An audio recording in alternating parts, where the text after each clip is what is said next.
Her name tag read Darla. Declan had never seen her before. She wasn't listed on the schedule. "I used to run nights here," she said, smiling with too many teeth. "Got to tape 7. There's more?" "Oh, it doesn't end. You're just tuning the dial. That's all we ever do. Turn the dial until it turns us back." Her voice was mono, flat, like an old vinyl loop. The air around her buzzed faintly. She handed him a third tape. Declan blinked.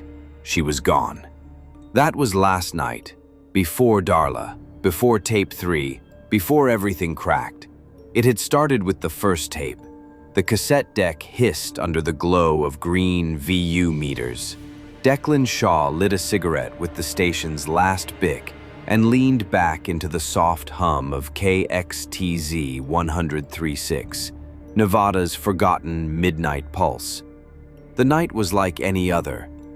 No calls, no traffic, just the low warble of a synth-heavy ambient track bleeding into silence. That's when he noticed the tape. It hadn't been there 10 minutes ago. No label, no handwriting, just a black cassette with a strip of silver where the brand name should have been.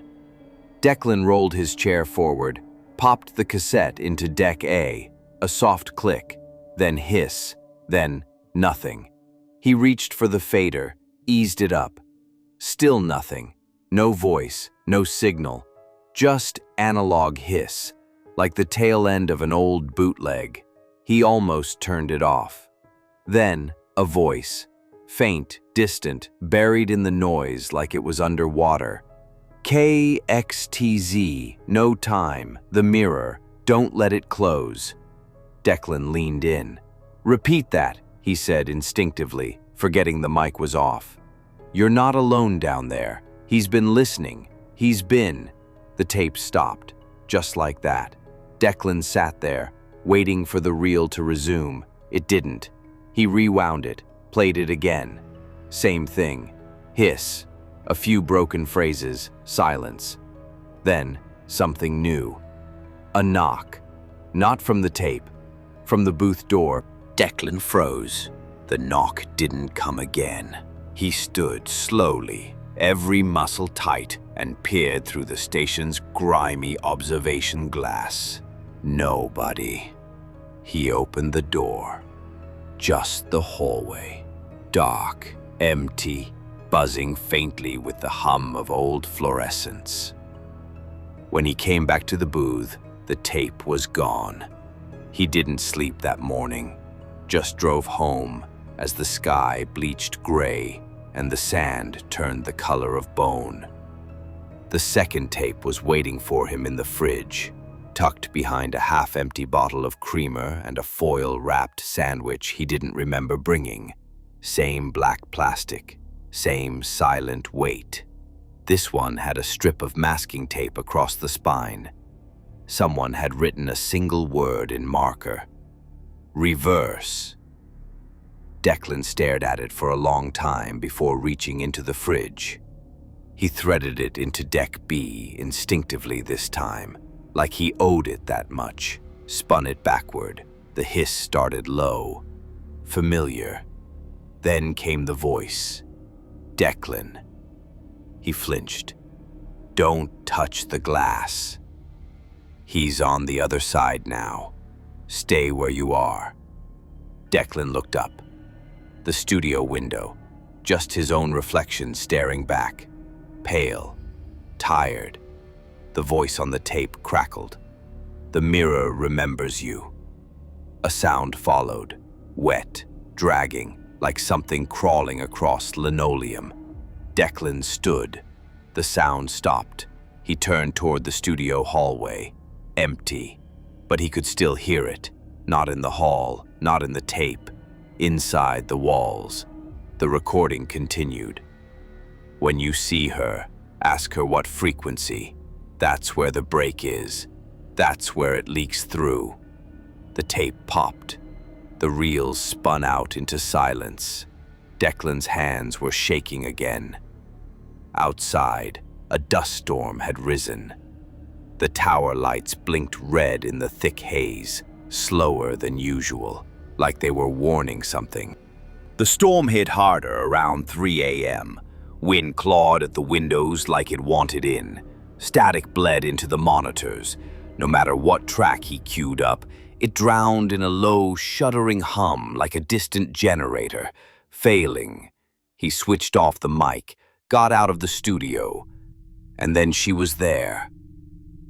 Her name tag read, Darla. Declan had never seen her before. She wasn't listed on the schedule.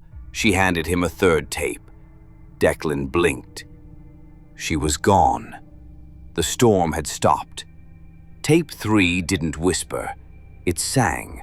A harmonic drone vibrated through him, layers of impossible chords echoing deep inside his spine.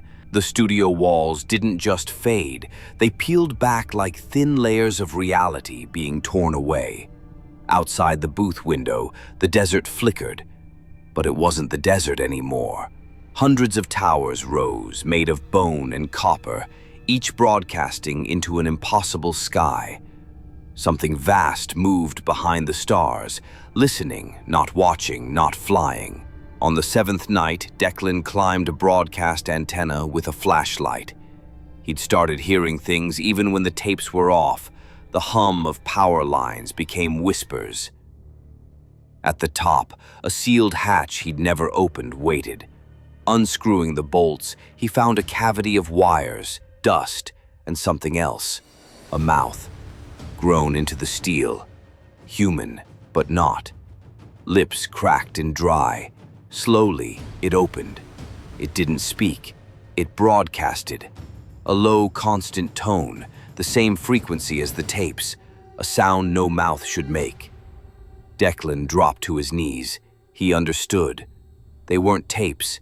They were receivers, fragments of an ancient transmission, sent not across space but through dreams, memory, and thought. The signal bled through reality itself. Back in the booth, Declan grabbed a blank tape and marked it with a red pen. 4. He didn't know what was on it. Didn't need to. He hit record. Far away, a teenager scrolling late-night AM radio picked up something strange. A low hum. A whisper woven through static. A calm, steady voice speaking nonsense that felt like scripture. You are not awake. You are not alone. We were all built to broadcast something else. Turn the dial. Turn the dial. Turn the dial. They didn't know why, but they didn't turn it off. They dreamed of wires, teeth, a desert sky that opened like an ear, and the mouth beneath the wire began to smile.